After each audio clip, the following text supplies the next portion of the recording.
Welcome. In this video, we are going to explore exponential decay.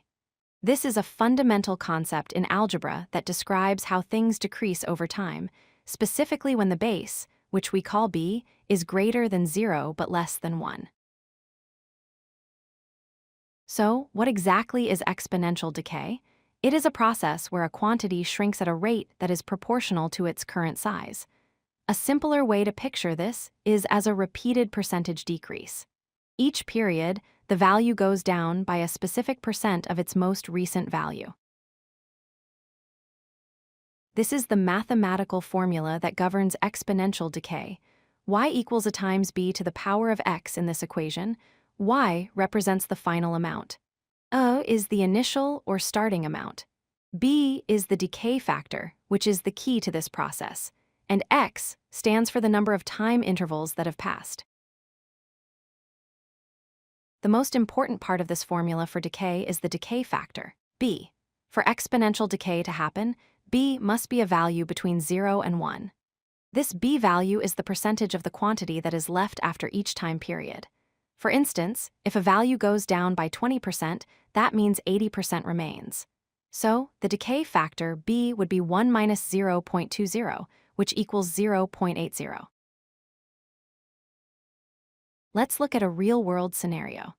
Imagine a new car that costs $25,000 and loses 15% of its value every year. The equation would be y equals 25,000 times 0.85 to the power of x to find its value after 3 years. We calculate 25,000 times 0.85 to the power of 3. This gives us approximately $15,353. When you graph an exponential decay function, you get a distinct curve. It starts with a steep drop, showing that the value decreases quickly at the beginning. As time goes on, the curve becomes less steep and starts to level off, indicating that the amount of decrease is slowing down. Another common example is half-life, often used in medicine and physics. Caffeine, for instance, has a half-life of about 5 hours. This means that every 5 hours, the amount of caffeine in your body is reduced by half. In this case, the decay factor b is 0.5, and x would be the number of 5-hour periods. It is helpful to see decay next to its opposite, exponential growth. In decay, the curve goes downward because the factor b is between 0 and 1.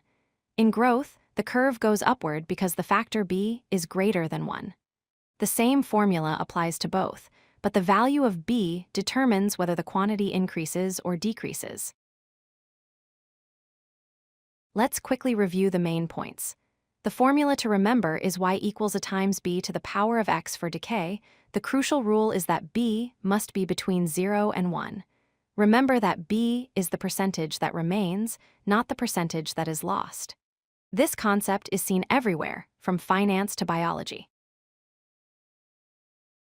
Congratulations! You now have a solid foundation for understanding exponential decay. With this knowledge, you can better analyze situations where quantities decrease in a predictable, exponential way. Thank you for watching. If you like this video, hit that like button and don't forget to subscribe.